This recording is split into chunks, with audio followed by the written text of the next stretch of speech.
आज हम एक समाज की बात करेंगे जिसका नाम है आर्य समाज। हम इंडियंस बड़ा प्राउड फील करते हैं जब हम कहते हैं कि हम आर्यों की संतान हैं। देखो ध्यान से, आर्य समाज, आर्यों को हम इंडिया में सबसे ये मानते हैं कि ब्रिलियंट लोग थे, बहुत एक्टिव थे और बड़े समझदार थे।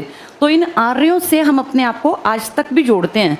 तुमने देखा है कई जो होते हैं कम्युनिटीज़ अपने आप को लिख देते हैं कि भाई हम जो है लव वंशीय हैं, मतलब लव कुश के वंश के हैं। कोई लिख देता है हम कृष्ण वंशीय हैं। ये सब चीज़ें कहाँ से आई बेटा? इन सबसे पहले जो थे ना वो आर्य थे। जैसे आर्यों से अपने आप को हम जोड़ के मानते हैं कि हम लोग सबसे बेहतरीन लोग थे। अब ये आर्य कहाँ से आए? हम ये कहते हैं ये इंडियन थे, लेकिन मैक्स मुलर नाम के एक जर्मन इतिहासकार ने प्रूव किया कि ये आपके देश के नहीं थे, ये तो मिडिल ईस्ट से, इससे एशिया से, यानी सेंट्रल एशिया, तो इसी को बोलते हैं मध्य एशिया, यहाँ से आए थे। चलो जो भी रहा हो, हम समाज तक की बात करेंगे, वो हिस्ट्री की बात हो जाएगी। आर्य समाज बना कैसे? 1875 में एक आदमी थे जिनका नाम, फेमस आदमी थे, क्या नाम था इनका? दयानंद सरस्वती। ये स्वामी बाद में बने, असली नाम भी ये नहीं था, लेकिन फेमस जो नाम है उसी से इनको जाना जाता है, दयानंद सरस्वती।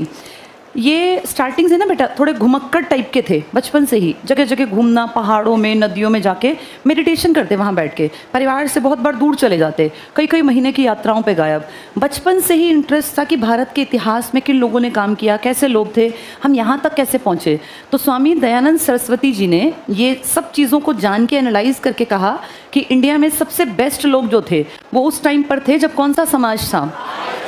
ये इन्हें कैसे पता? क्योंकि ये सारी बातें लिखी गई हैं हमारे वेदों में। कितने वेद हैं हमारे? हम जो ये वेद पुराण बोलते हैं ना बेटा, ये हमें बचपन से सिखाया गया। एक्चुअल में ये क्या है? वेद अलग चीज़ है और पुराण अलग चीज़ है। लेकिन हमने हमेशा अपने घरों में वेद पुराण सुना, हम वैसा ही बोलने लगे। इनमें बहुत अंतर है। वेद की संख्या है 4, पुराणों की संख्या कितनी है? 18। इनकी ऑथेंटिसिटी पे कोई क्वेश्चन मार्क नहीं है। हम ये मानते हैं, पूरा हिंदू समाज सनातन संस्कृति को जो मानते हैं कि ये जो लिख गया, जिसने जो लिख दिया वो परफेक्ट लिखा, इस पे कोई क्वेश्चन मार्क नहीं उठाता। लेकिन पुराणों की इन 18 किताबों के ऊपर बहुत लोग एक प्रश्न चिन्ह लगाते हैं और वो कहते हैं कि इसमें लिखी बातें बहुत ज़्यादा बढ़ा चढ़ा के लिखी गई हैं। जब किसी चीज़ को बहुत बढ़ा चढ़ा के लिखा जाए तो उससे कहा जाता है अतिशय। अतिशय मतलब बढ़ा चढ़ा कर। और इसमें एक अलंकार आप बचपन में पढ़ते थे, अतिशयोक्ति, यानी बहुत बढ़ा चढ़ा के बातें करना। एक्चुअल में ऐसा ही हुआ था। जब ये पुराण लिखी गई हैं तो इन पुराणों में हमारे पुराने राजाओं की पूरा जो था परिवार का ट्री, कि भाई ये कैसे था, उसका बेटा ऐसा हुआ, उसने ये किया, उसने वो किया। तो ये जो लिखने वाले लोग थे ना, पुराण जिसने काम किया, उन लोगों ने कुछ चीज़ें थोड़ी सी बढ़ाकर, थोड़ी सी बढ़ा चढ़ाकर, थोड़ा एक्स्ट्रा लिख दिया। तो इसको सब धर्म नहीं मानते। जैसे बहुत सारे लोग जो पढ़े लिखे हैं वो एक क्वेश्चन मार्क उठाते हैं। हम हिंदू तो मानते हैं, हम तो मत्स्य पुराण को, वेद पुराण को, जितनी ये पुराण के बाकी पार्ट्स हैं, जैसे ये है ना अपना शिव महापुराण हो गई, या इस तरह की तुमने घर में भी सुनी होंगी शब्द, हम इनको बिलीव करते हैं। लेकिन इनमें लिखी कुछ बातें बहुत ही ज़्यादा एबनॉर्मल हैं, कि जैसे इंसान के रूप में किसी ने ऐसा किया कैसे, किसी राजा के रूप में। हाँ, वेदों के ऊपर कोई प्रश्न चिन्ह नहीं है, और हमारे जो ऐतिहासिक इतिहास में लिखे जो 4 वेद हैं ये ऑथेंटिक हैं। तो दयानंद सरस्वती जी ने ये कहा कि हम लोग वेदों में, जो वेदों का संकलन हुआ आगे जाके, इस टाइम के समाज को एक्सप्लेन किया इसने, आर्य समाज को। आर्य समाज एक्चुअली क्या था? आर्य समाज तो बाद में बना। आर्यों का टाइम पीरियड 1500 से लेके 1000 ईसा पूर्व, ये लोग थे पुराने। फिर इनके बाद 1000 से लेके और 600 ईसा पूर्व। ईसा पूर्व का मतलब होता है जीसस क्राइस्ट के जन्म से पहले। तो जब ईसा मसीह जन्मे, जिसको पूरा यूरोप अपना भगवान मानता है, गॉड के रूप में, चर्च में तुमने देखा होगा जीसस क्राइस्ट की जो मूर्ति लगी होती है, उनके जन्म से 600 साल पहले ये सब खत्म हो गया, जिसको हम कहते हैं आर्य समाज। ये जो पुराना आर्य समाज था ना, इसके लोग थे बेटा बहुत ज़्यादा साधारण जीवन जीने वाले, अस्थाई जीवन। अपनी झोपड़ी डाली, अपनी गाय बांधी, भेड़ बकरियां बांधी, जब तक उनके चरने की जगह है तो ठीक है। जिस दिन चरने की जगह खत्म हो गई, हरी घास खत्म हो गई, अपनी वो झोपड़ी का सामान, उसमें कुछ था ही नहीं, छोड़ के और थोड़ा बहुत जो अपना घर का सामान है लेके अगली नदी के तट तक पहुंच गए, जहाँ फिर से हरी घास मिलेगी। इस टाइम के लोगों में कभी भी ज़्यादा लालच नहीं था, क्योंकि लालच वो करेगा जिसके पास एक घर होगा कि मैं इस घर को पक्का कर लूँ, मैं यहाँ अपने चीज़ें जोड़ लूँ, संग्रह कर लूँ।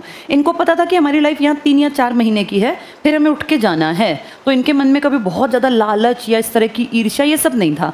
इनकी संपत्ति पता है क्या थी इस ज़माने में? इनकी संपत्ति थी गाय। जिसके पास जितनी ज़्यादा गाय हैं वो उतना अमीर है। अच्छा, गाय भी किसी एक आदमी की नहीं, इन लोगों का समाज था कबीलाई समाज, यानी कबीले में रहा करते थे। तो उस कबीले में ना, जैसे एक कबीला है, फिर थोड़ी दूर दूसरा कबीला है, तो एक कबीला दूसरे कबीले पर अटैक करता था। मारते नहीं थे, बस उनकी गायों को चोरी कर लेते थे, गाय चुरा लाते थे।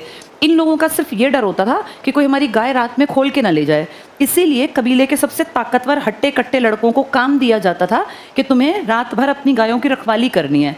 जिन सारे लोगों की गाय एक जगह बनती थी ना बेटा, उन्हीं लोगों को कहते थे गोत्र। जो आज तुम ये कहते हो ना कि एक गोत्र में शादी क्यों नहीं करनी चाहिए, इसका लॉजिक ये है बेटा, इंडिया में इससे पहले गोत्र शब्द था नहीं, गौ मतलब गाय। तो जब एक कम्युनिटी के कुछ लोग जिनका उठना बैठना एक साथ, जिनका खाना पीना एक साथ, तो उस घर की बहन बेटी भी तो सबकी बहन बेटी मानी गई ना। इसीलिए एक गोत्र में शादी करना अब तक हम गलत मानते हैं, क्योंकि ये गोत्र वाले कहाँ से आए? जो एक साथ थे, जिनके सब सुख दुख साझे के थे, जिनके ऊपर अटैक हुआ तो एक के ऊपर नहीं हुआ, उस पूरी कम्युनिटी के ऊपर हुआ। 50 लोग 100 लोग इकट्ठे रहते हैं, तो वो सब अपना कहते हैं भाई हमारी गाय इकट्ठी बंधेंगी। एक एरिया डिफाइंड कर लिया, जो ये हट्स बना रखी थी अपने कबीले में, जहाँ रिहाइश उससे थोड़ी दूर 10-20 लड़के अपना रात भर उनकी केयर करते, फिर दिन में वो आराम से सोते। तो ये कहा कि हम सब एक गोत्र के हैं।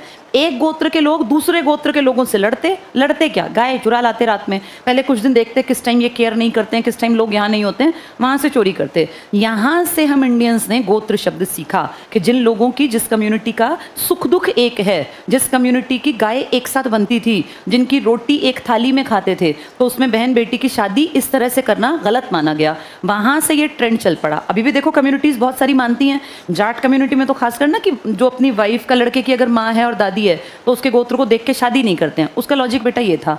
तो ये सब बातें किस समाज की थी? आर्यों की। आर्य समाज आगे बनेगा, यह आर्यों की थी। तो स्वामी दयानंद सरस्वती जी ने देखा कि भाई बड़ा सुंदर समाज था, औरतों की बड़ी अच्छी स्थिति थी, सब कुछ ठीक ठाक था। तो फिर इन्होंने देखा कि आज के समय में, ये तो क्योंकि 1875 में काम कर रहे हैं, तो इन्होंने कहा कि यार तुम लोग जो काम कर रहे हो, तुम्हारा तरीके सोचने का ढंग ये खराब है। तुम्हारे जो पूर्वज थे आर्य, वो बहुत बढ़िया लोग थे, उनकी सोच समझ बड़ी अच्छी थी। तो इन्होंने लोगों को एक नारा दिया कि तुम एक काम करो, वेदों की ओर लौटो, यानी वापस अपने वेदों को उठाओ, पढ़ो, तुम अपने आप को कमज़ोर मत समझो। इस टाइम तक बेटा इंडिया में ना हम लोगों के ऊपर अंग्रेजों ने राज कर लिया था।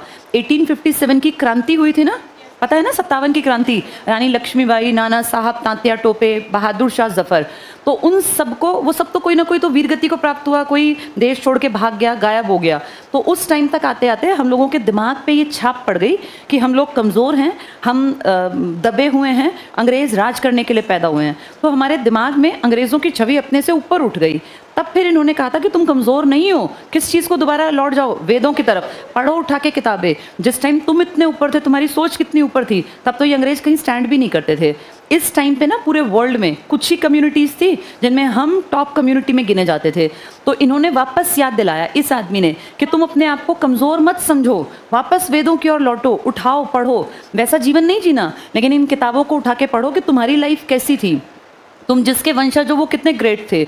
यहीं से फिर इन्होंने कहा कि लोगों तक पहुँचे उन लोगों की बातें। इसके लिए मैं एक समाज बनाऊंगा। कौन सा समाज?